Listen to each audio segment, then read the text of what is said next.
السلام عليكم ورحمة الله وبركاته.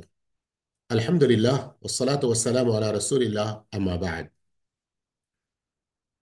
ప్రవక్త మహానీయ ముహమ్మద్ సల్లల్లాహు అలైహి వసల్లం ఎలా అల్లాహ్ను ఆరాధించారో అదే రీతిలో మనం అల్లాహ్ను ఆరాధించడం తప్పనిసరి విషయం. అప్పుడే మన ఆరాధన అల్లాహ్ వద్ద ఆమోదయోగ్యమవుతుంది, స్వీకరించబడుతుంది. కనుక మనం ప్రవక్త సల్లల్లాహు అలైహి వసల్లం వారి సీరతును తెలుసుకోవడం చాలా అవసరం. ఎందుకంటే మనిషి జీవితంలో ఎన్నో దశలు, ఎన్నో రీతులు, ఎన్నో సందర్భాలు, వ్యక్తిగత జీవితం, పిల్లలతోని, భార్య బిడ్డలతోని, మరియు స్నేహితులతోని, మిత్రులతోని ప్రవక్త సల్లల్లాహు అలైహి వసల్లం ఒక సామాన్య వ్యక్తిగా కాదు, ఒక నాయకునిగా జీవించారు, జనరల్ కమాండర్గా జీవించారు. ఎన్నో ప్రవక్త సల్లల్లాహు అలైహి వసల్లం వారి జీవితంలో మన కొరకు ఆదర్శాలున్నాయి. అందుకే ప్రవక్త వారి జీవితం తెలుసుకోవడం చాలా ముఖ్యం. అందుకని మనం ప్రఖ్యాతిగాంచిన ఇంటర్నేషనల్ లెవెల్లో అంతర్జాతీయంగా గొప్ప గిఫ్ట్ బహుమానం పొందినటువంటి అర్రహీకుల్ మఖ్తూమ్ అనే సీరత్ పుస్తకం చదువుతూ ఉన్నాము. గత పాఠంలో చివరి మాట ప్రవక్త సల్లల్లాహు అలైహి వసల్లం వారి సంతానం గురించి మనం చదివాము. 6 మంది అంటే 4 బిడ్డలు, 2 కొడుకులు హజరత్ ఖదీజా రదియల్లాహు తాలా అన్హా ద్వారా పుట్టారు. మరియు ప్రవక్త సల్లల్లాహు అలైహి వసల్లం వారి 7వ సంతానం హజరత్ ఇబ్రాహీం గారు మారియా కిబ్తియా ద్వారా పుట్టారు. 3 కొడుకులు చిన్నతనంలోనే చనిపోయారు, బాల్యంలోనే. ఇక 4 బిడ్డలు వారి పెళ్లిళ్ళు అయ్యాయి. కానీ వారిలో 3 ప్రవక్త జీవితంలో చనిపోయారు. ఒక్కరు మాత్రం అంటే హజరత్ ఫాతిమా అజ్జహరా రదియల్లాహు తాలా అన్హా ప్రవక్త చనిపోయాక 6 నెలలకు ఆమె కూడా చనిపోయింది. ఇక రండి, ప్రవక్త సల్లల్లాహు అలైహి వసల్లం సుమారు ఒక 35 సంవత్సరాల అటు ఇటు ఉన్నారు. ఆ సమయంలో ఒక సంఘటన జరుగుతుంది. అందులో ప్రవక్త సల్లల్లాహు అలైహి వసల్లం వారి ఇంకా ప్రవక్త పదవి లభించలేదు మనం ముహమ్మద్ సల్లల్లాహు అలైహి వసల్లం వారికి. కానీ మనం డైరెక్ట్ పేరు తీసుకోకుండా గౌరవంగా ప్రవక్త ప్రవక్త అనే అంటూ ఉన్నాము. అయితే ముహమ్మద్ సల్లల్లాహు అలైహి వసల్లం వారి వ్యక్తిత్వం, ఆయనలో ఉన్నటువంటి ఉత్తమ గుణాలు మరొకసారి ప్రజల ముందు స్పష్టంగా ఏర్పడ్డాయి, కనబడ్డాయి. ఏంటి ఆ సంఘటన? కాబా యొక్క నిర్మాణం. ఇప్పుడు చిన్నగా మైక్ ఆన్ చేసుకొని సంక్షిప్తంగా చెప్పండి. ప్రవక్త సల్లల్లాహు అలైహి వసల్లం వారి వయసు సుమారు ఎంతగా ఉండగా కాబా నిర్మాణం జరిగింది? 35. 35 సంవత్సరాలు గురుజీ. అటు ఇటు ఓకే. మైక్ ఆఫ్ చేసుకోండి. జజాకుముల్లాహు ఖైరా. విషయం ఏమిటంటే కాబా యొక్క నిర్మాణం జరిగి అప్పటికే చాలా సంవత్సరాలు గడిసిపోయాయి. మరియు ఇప్పటికి మీరు మ్యాప్లో, గూగుల్ ఎర్త్ మ్యాప్లో చూస్తే కాబతుల్లా చుట్టుపక్కన పర్వతాలున్నాయి. ఆ మధ్యలో ఒక వాది అని ఏదైతే అంటారో కనుమ మాదిరిగా అందులో ఈ కాబతుల్లా ఉన్నది. చాలా తుఫాను లాంటి వర్షాలు వచ్చాయి అంటే నీళ్లు మొత్తం కాబా వైపునకే వచ్చేవి. ఈ విధంగా కాబా యొక్క గోడలు శిథిలావస్థకు చేరి అప్పటి కాలంలో 4 గోడల ఒక గృహం, కాని దానిపై కప్పు కూడా లేకుండినది. ఇక ఎవరైనా కాబా గృహాన దర్శనానికి వచ్చి అక్కడ ఏ బహుమానాలైతే ఇచ్చేవారో అవన్నీ కూడా ఆ 4 గోడల మధ్యలో కాబా గృహంలోనే పెట్టబడేవి. అయితే ఆ మధ్యలో దొంగతనం కూడా జరిగింది. ఎవరో దొంగలు వచ్చేసి అందులో నుండి కొంత సామాను దొంగలించారు ఆ కాలంలో. ఇక కప్పు లేనందుకు ఇలాంటి సంఘటన జరిగింది. మళ్ళీ గోడలు కూడా పగుళ్ళు చాలా స్పష్టంగా కనబడుతున్నాయి. ఎప్పుడైనా పడిపోతాయి అన్నటువంటి స్థితి ఉన్నది. అయితే ఆ సందర్భంలో ఖురైష్ వారందరూ కూడా, ఎందుకంటే ముఖ్యంగా వారి కదా దానికి బాధ్యులు, కాబాను మనం పడగొట్టి, అంటే ఆ గోడలు ఏవైతే శిథిలావస్థకు చేరాయో పడగొట్టి కొత్తగా మళ్ళీ నిర్మించాలి. అయితే ఇక్కడ గమనించండి, ఇంతకుముందే మనం చదివి ఉన్నాము, వారిలో ఎన్నో రకాల షిర్క్ బిదాతులు ఇంకా చెడులు ప్రబలిపోయినప్పటికీ ఎన్నో మంచి గుణాలు కూడా ఉండినవి. బహుశా దాని కారణంగానే చిట్ట చివరి ప్రవక్త అల్లాహుతాలా వారి మధ్యలోనే పుట్టించాడు. అయితే వారు ఆ సమయంలో ఎప్పుడైతే కాబాను పునర్నిర్మించాలి అని అనుకున్నారో, అందరూ ఏకీభవించారో, ఒక నిర్ణయానికి వచ్చారు. ఏంటి? ఇందులో అక్రమంగా సంపాదించిన ఏ సంపాదన మనం పెట్టకూడదు, కేవలం ధర్మసమ్మతమైన డబ్బునే వాడాలి. ఎవరైనా వ్యభిచారం చేసి 4 పైసలు సంపాదించి దాని ఇక్కడ ఇవ్వాలనుకుంటే అది స్వీకరించబడదు. వడ్డీ ద్వారా ఎవరైనా సంపాదించారు, అది ఇందులో స్వీకరించబడదు. ఒకరి హక్కును కుల్లగొట్టి ఎవరైనా ఆ డబ్బు ఇక్కడ ఇవ్వదలుచుకున్నారు, అది స్వీకరించబడదు. ఈ విధంగా అక్రమ సంపాదన మార్గాల నుండి వచ్చిన ఏ సొమ్ము స్వీకరించకూడదు అని అందరూ తీర్మానించుకున్నారు. ఇక దాని నిర్మాణం మొదలు పెట్టడానికి ముందు గోడలు పగలగొట్టాలి. అయితే ఎవరు పడేయాలి? ఎవరు దాన్ని కూల్చివేయాలి? ఎవరు కూడా సాహసిస్తలేరు, ధైర్యం చేయట్లేదు. అప్పుడు వలీద్ ఇబ్న్ ముగైరా అని ఒక పెద్ద మనిషి ముందుకు వచ్చి కొన్ని ఇటుకలు పగలగొట్టాడు.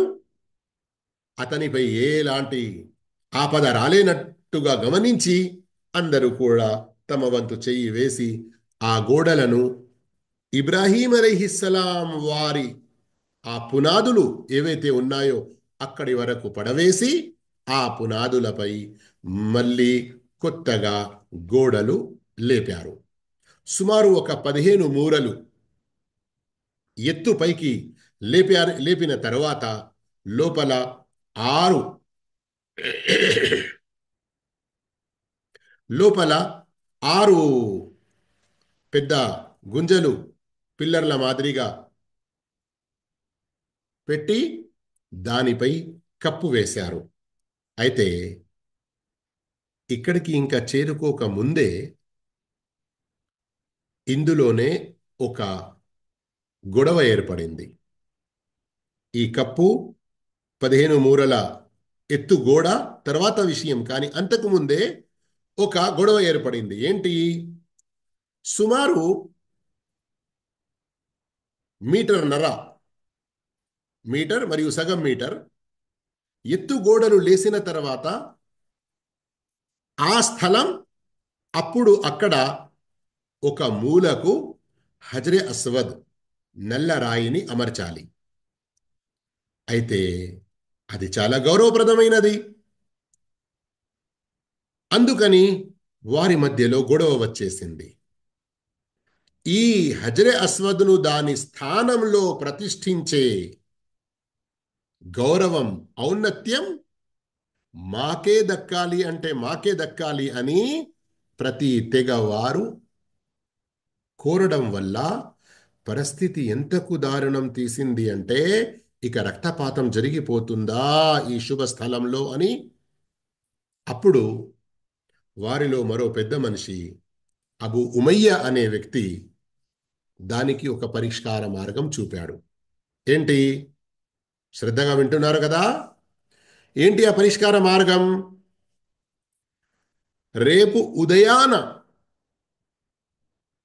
తెల్లవారుజామున మొట్టమొదటిసారిగా ఎవరైతే ఈ మస్జిద్ హరాంలో ప్రవేశిస్తారో, కాబా వద్దకు వస్తారో, అతన్ని మనం పరిష్కర్తగా అందరికీ మంచి సలహా ఇచ్చి ఈ గొడవను సమాప్తం చేసేవానిగా మనం ఎన్నుకుందాము. అల్లాహ్ అక్బర్. అల్లా యొక్క చిత్తం, అల్లా యొక్క ఉద్దేశం మనం ఏం ఎరుగుతాము అల్లాకే తెలుసు. తెల్లవారుజామున అందరూ చూశారు, ప్రవక్త ముహమ్మద్ సల్లల్లాహు అలైహి వసల్లం ప్రవేశిస్తున్నారు. ప్రజలు చూసి, ఈయన ముహమ్మద్, ఈయన అమీన్, ఈయన సాదిక్, అందరూ ముక్త కంఠంతో అరిచారు, ఇతను విశ్వసనీయుడు, మేము ఇతని మాటను, ఇతని యొక్క సలహాను, పరిష్కారాన్ని ఒప్పుకోవడానికి సిద్ధంగా ఉన్నాము. ప్రవక్త సల్లల్లాహు అలైహి వసల్లం, అల్లాహు తాలా ఎంత మంచి పని ప్రవక్త ద్వారా ఆ సమయంలో తీసుకుంటారు. ఇంకా ప్రవక్త పదవి లభించలేదు. ప్రవక్త సల్లల్లాహు అలైహి వసల్లం వారి గౌరవ ప్రతిష్టలను కూడా ఈ విధంగా అల్లా ఎలా పెంచుతాడు? ప్రవక్త సల్లల్లాహు అలైహి వసల్లం వారు నేనే పెట్టేస్తాను అని ఒకరే పెట్టేయలేదు. అందరికీ ఈ గౌరవం దక్కాలి, అందరూ సంతోషపడాలి. ఒక పెద్ద చాదర్ తెప్పించారు, దుప్పటి. మరియు స్వయంగా ప్రవక్త సల్లల్లాహు అలైహి వసల్లం ఆ హజరే అస్వద్ని ఆ దుప్పటి మధ్యలో పెట్టారు.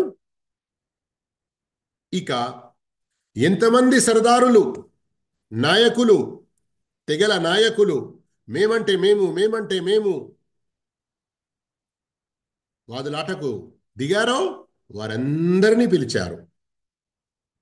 ప్రతి ఒక్కరికి చెప్పడం జరిగింది, మీరందరూ కూడా ఈ దుప్పటి అంచుల్ని పట్టుకోండి, పైకి ఎత్తండి. అందరూ ఎత్తి పైకి తీసుకొచ్చారు. ప్రవక్త సల్లల్లాహు అలైహి వసల్లం తమ చేతులారా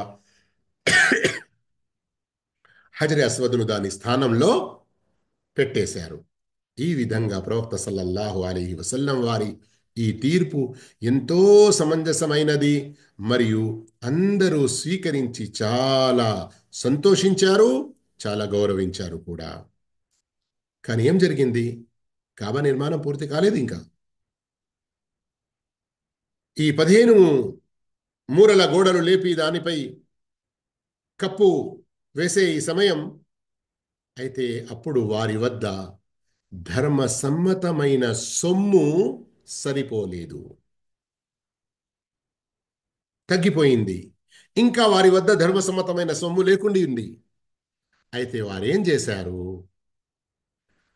కాబా దాని యొక్క వెడల్పు ఎంతగానైతే ఉండిందో అందులో నుండి తగ్గించేశారు. తగ్గించి ఇక గోడలు లేపారు. దాని కారణంగానే ఆ స్థలం ఏదైతే ఉందో దానిని హిజ్ర్ లేదా హతీం అనబడుతుంది. అది కూడా వాస్తవానికి కాబా గృహంలోని ఒక భాగమే. దీనికి సంబంధించి ఒక హదీత్, ధర్మవేత్తలు, హదీత్వేత్తలు ఏం ప్రస్తావిస్తారంటే, హజ్ సందర్భంలో హజరత్ ఆయిషా సిద్దికా రదియల్లాహు తాలా అన్హా ప్రవక్తతో కోరారు, ప్రవక్త, నాకు కాబా గృహం లోపల 2 రకాతుల నమాజ్ చేసుకోవడానికి అవకాశం కల్పించండి. అప్పుడు ప్రవక్త సల్లల్లాహు అలైహి వసల్లం తెలిపారు, నీవు హతీంలో నమాజు చేసుకో. నీవు హతీంలో నమాజు చేసావంటే కాబా గృహం లోపల చేసినట్లే. ఎందుకంటే ఇది కాబా గృహంలోని కాబతుల్లా బైతుల్లా యొక్క భాగమే. సోదర మహాశివులారా,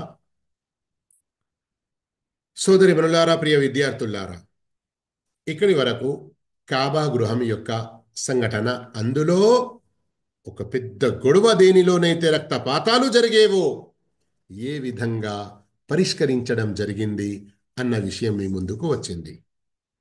ఇక రండి, ఇప్పుడు ప్రవక్త సల్లల్లాహు అలైహి వసల్లం వారికి ప్రవక్త పదవి లభించేకి కొంచెం ముందు ఎలాంటి పరిస్థితి ఉండినది, ఎలా ఆ సమయంలో ఏ విషయాలు జరిగాయి, దాని గురించి సంక్షిప్తంగా కొన్ని విషయాలు తెలుసుకుందాము. ప్రవక్త సల్లల్లాహు అలైహి వసల్లం వారిలో వివిధ వర్గాలకు చెందిన గొప్పవారి సుగుణాలన్నీ కలగలిసిపోసిన ప్రతి రూపం అనడం సమంజసం. అంటే ప్రతి ఒక్కరిలో ఉన్నటువంటి మంచితనాలన్నీ కూడా ప్రవక్త సల్లల్లాహు అలైహి వసల్లం వారిలో అల్లాహు తాలా ఇచ్చాడు. అందుకొరకే ఉర్దూలో, ఫార్సీలో ఒక చిన్న కవిత్వం ఉంది కదా, హుస్నే యూసుఫ్ దమే ఈసా యదె బైదాదారి ఆంచె ఖూబా హమాదానన్ తు తన్హాదారి. ఇందులో ప్రత్యేకంగా ముగ్గురు ప్రవక్తల ప్రస్తావన వచ్చింది. హుస్నే యూసుఫ్, యూసుఫ్ అలైహిస్సలాం లాంటి అందం. హుస్నే యూసుఫ్ దమే ఈసా, ఈసా అలైహిస్సలాం రుకియా చేస్తే అల్లా యొక్క అనుమతితో ఆయన దుఆ చదివితే అల్లాహుతాలా రోగులకు నయం చేసేవాడు, ఆరోగ్యం ప్రసాదించేవాడు. మరియు యదె బైదాదారి, మూసా అలైహిస్సలాంకు లభించినటువంటి మహిమలు, యూసుఫ్ అలైహిస్సలాంకు లభించిన అందం, ఈసా అలైహిస్సలాం వారికి రుకియా యొక్క ఘనత మహిమ, మరియు మూసా అలైహిస్సలాం వారికి ఇవ్వబడినటువంటి మహిమ, ఇవన్నీ వేరువేరు ప్రవక్తలకు వేరువేరుగా లభిస్తే ఇవన్నీ ఒకే ఒక వ్యక్తి అంటే మన ప్రవక్త ముహమ్మద్ సల్లల్లాహు అలైహి వసల్లం వారిలో ఉన్నాయి. ఈ విధంగా ప్రవక్త మహానీయ ముహమ్మద్ సల్లల్లాహు అలైహి వసల్లం మక్కాలో సుమారు 40 సంవత్సరాల జీవితానికి ఇన్ని రోజులు మక్కా వాసుల మధ్యలో గడిపి, అప్పటికి ఆయన మాషా అల్లా తబారకల్లా దూరపు ఆలోచన విషయం అనండి, ఇంకా వేరే ఎన్నో రకాల గుణాలు ఆయనలో పెరిగాయి. ఆలోచన పటుత్వం, దూరదృష్టి, సత్యసంధతకు మారు పేరుగా నిలిచారు.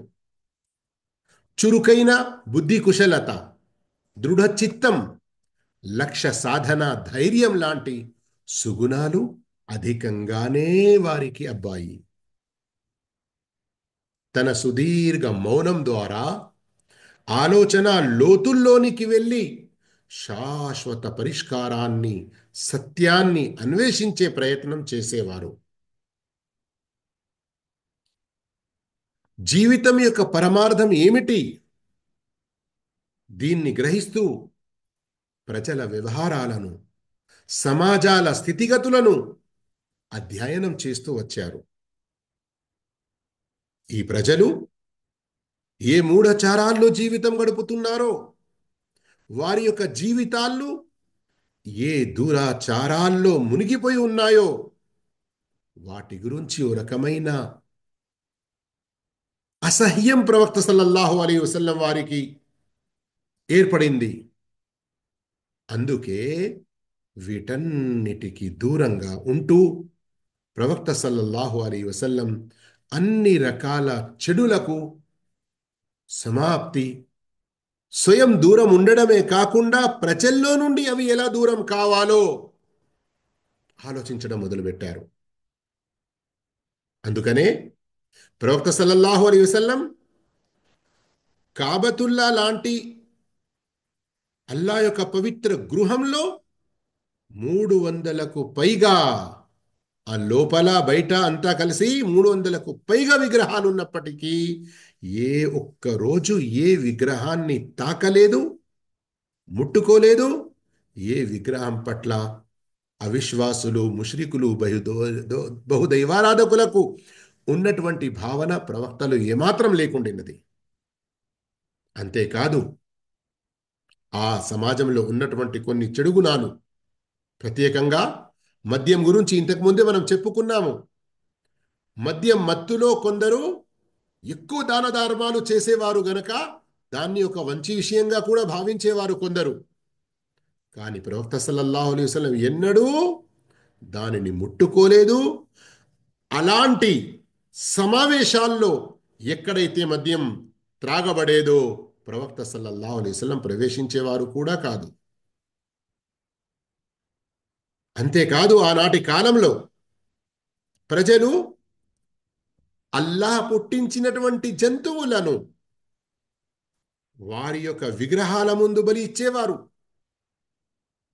అమర్ బిన్ నుఫైల్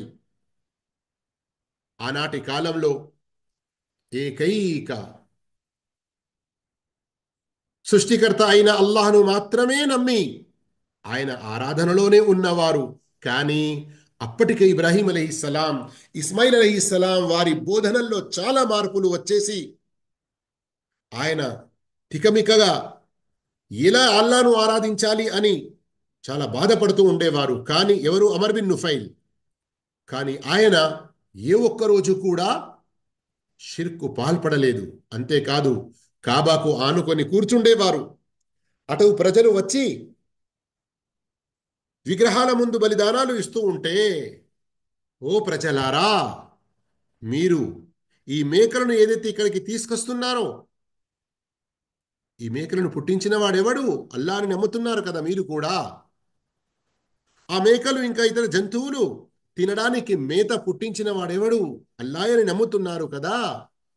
మరి ఆ అల్లాహ్ కొరకు బలి ఇవ్వడం బదులుగా మీరు ఈ విగ్రహాల ముందు ఎందుకు బలి ఇస్తున్నారు? ఓ అల్లా, నా జాతి వారు చేసే ఈ పనులకు నేను అసహ్యంగా దూరంగా ఉన్నాను అని అనేవారు. అందుకొరకే ఒక సందర్భంలో ప్రవక్త సల్లల్లాహు అలైహి వసల్లం ఏం చెప్పారు? అల్లాహు తాలా అమర్ బిన్ నుఫైల్ని ఒక ఉమ్మత్గా లేపుతాడు, ఎందుకంటే ఆయన తౌహీదుపై ఉన్నారు. ఇక అమర్ బిన్ నుఫైల్ గురించి ప్రవక్త ఇంత గొప్ప శుభవార్త ఇచ్చారంటే స్వయం ప్రవక్త వారి విషయం ఎంత పవిత్రంగా, పరిశుద్ధంగా ఆనాటి కాలంలో జరిగే అటువంటి అన్ని చెడు గుణాలకు, దురాచారాలకు, షిర్క్ బిదాతులకు దూరంగా ఉండినదో గమనించండి. ఏ ఒక్కరోజు కూడా అల్లా ఏతరుల కొరకు బలి ఇచ్చిన జంతువుల ఏ మాంసాన్ని తినలేదు, ముట్టలేదు. అంతేకాదు ఆ విగ్రహాలకు సంబంధించి కొన్ని పండుగలు, జాతరలు ఏవైతే జరిగేవో వాటిలో కూడా మన ప్రవక్త సల్లల్లాహు అలైహి వసల్లం పాల్గొనలేదు.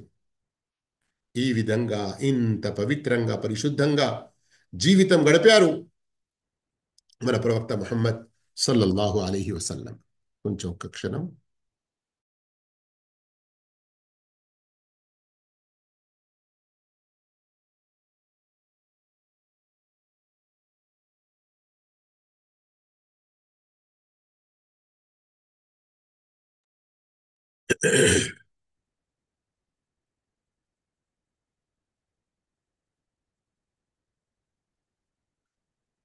ప్రవక్త మహనీయ ముహమ్మద్ సల్లల్లాహు అలైహి వసల్లం వారి జీవితం అలాంటి సమాజంలో ఉన్నప్పటికీ ఆ సమాజంలో ప్రబలి ఉన్న అన్ని రకాల చెడులకు చాలా చాలంగా, చాలా దూరంగా. అంతేకాదు ప్రవక్త సల్లల్లాహు అలైహి వసల్లం 6-7 సంవత్సరాల వయసులో వచ్చినప్పటి నుండే సంపాదన మార్గంలోకి వచ్చేశారు. ఒకరిపై భారంగా ఎందుకు ఉండాలి, స్వయం తమ కాళ్ళపై నిలబడాలి అన్నటువంటి ప్రయత్నంలో సంపాదించడం మొదలు పెట్టారు. కానీ ప్రవక్త సల్లల్లాహు అలైహి వసల్లం ప్రపంచ వ్యామోహంలో కూడా పడలేదు. సంపాదనయే అంతా జీవితం అన్నట్లుగా ఎన్నటికీ భావించలేదు.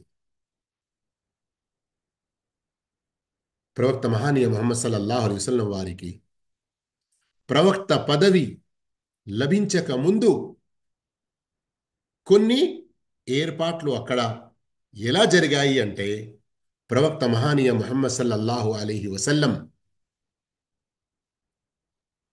దారి నుండి వెళ్తే కంకర రాళ్ళు ప్రవక్తకు సలాం చేసేవి.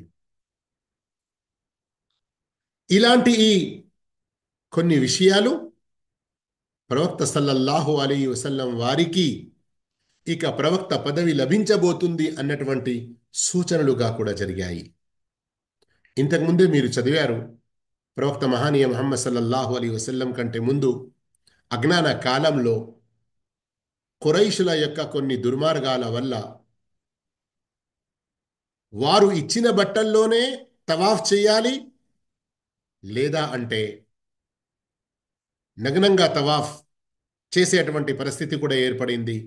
కానీ ప్రవక్త మహానీయ ముహమ్మద్ సల్లల్లాహు అలైహి వసల్లం ఏనాటికి బట్టలు తీసి నగ్నంగా కాలేదు. ప్రవక్త సల్లల్లాహు అలైహి వసల్లం వారి యొక్క హయా, సిగ్గు, లజ్జ విషయంలో కూడా హదీసుల్లో వచ్చిన విషయం ఏమిటంటే, ఒక మంచి వాతావరణంలో పెరిగినటువంటి అమ్మాయి, యువతికి ఎలాంటి సిగ్గు ఉంటుందో అంతకంటే ఎక్కువ ప్రవక్త సల్లల్లాహు అలైహి వసల్లం వారు సిగ్గుపడేవారు. అంటే అన్ని రకాల చెడులకు, పాపాలకు దూరంగా ఉండేవారు.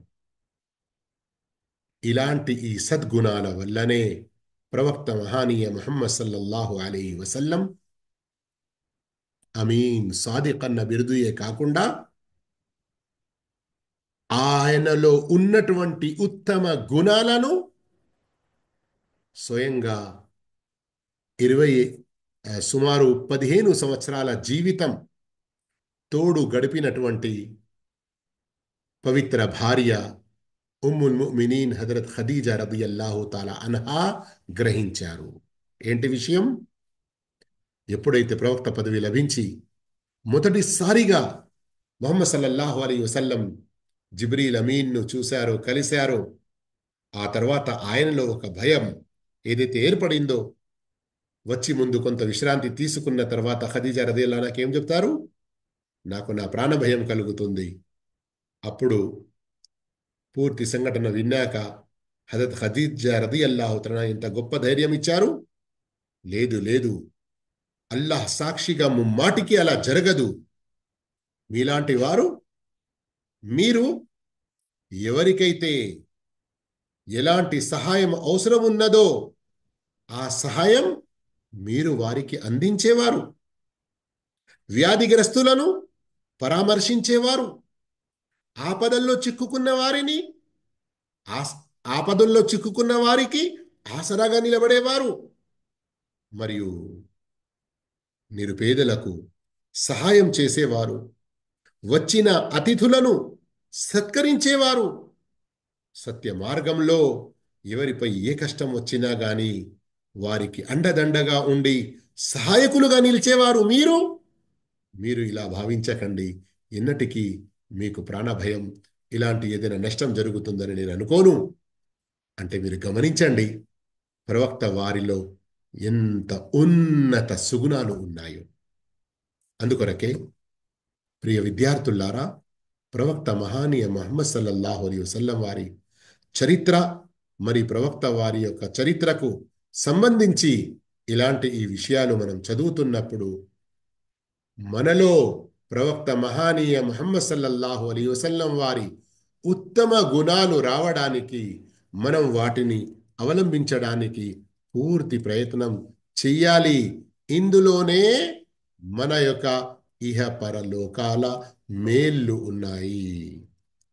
అయితే ఇక వచ్చే నెక్స్ట్ క్లాస్లో మనం ప్రవక్త సల్లల్లాహు అలైహి వసల్లం వారికి గారే హిరాలో ప్రవక్త పదవి ఏదైతే లభిస్తుందో అక్కడి నుండి దానికి సంబంధించిన విషయాలు మనం తెలుసుకుందాము. కానీ అంతకుముందు ప్రవక్త మహానీయ ముహమ్మద్ సల్లల్లాహు అలైహి వసల్లం వారి గురించి కొన్ని విషయాలు హదీసుల్లో ఏవైతే వచ్చి ఉన్నాయో ఒక 2-3 హదీసులు వినిపించి ఈనాటి క్లాస్ నేను సమాప్తం చేస్తాను.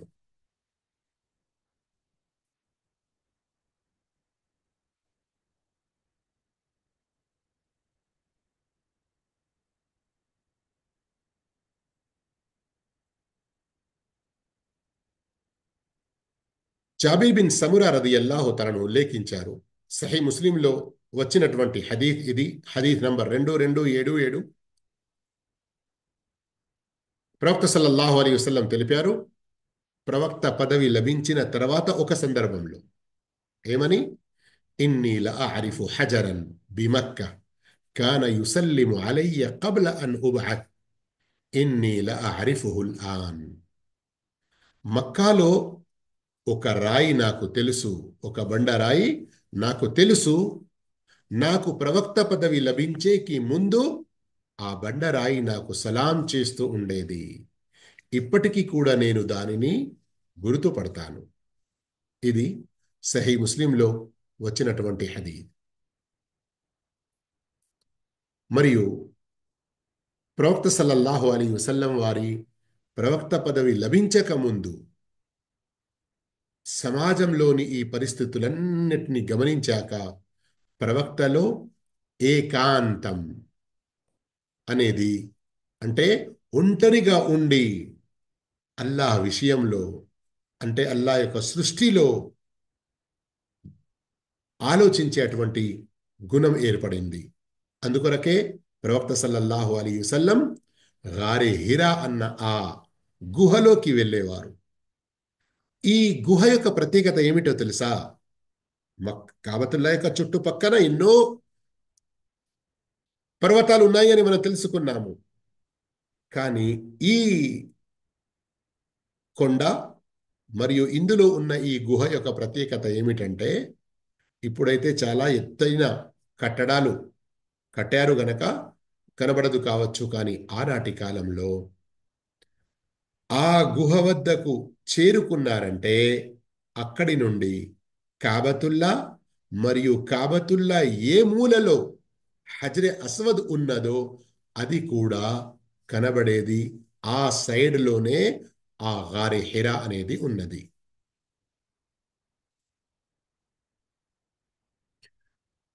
ప్రవక్త పదవి లభించేకి ముందు ప్రవక్త మహానీయ ముహమ్మద్ సల్లల్లాహు అలైహి వసల్లం వారికి కొన్ని స్వప్నలు, కలలు ఏవైతే వచ్చేవో అవి చాలా సత్యమైన కలలు. అందుకొరకే సహీ బుఖారీలో హదీస్ వచ్చి ఉంది. స్టార్టింగ్లోనే హదీస్ నెంబర్ 3.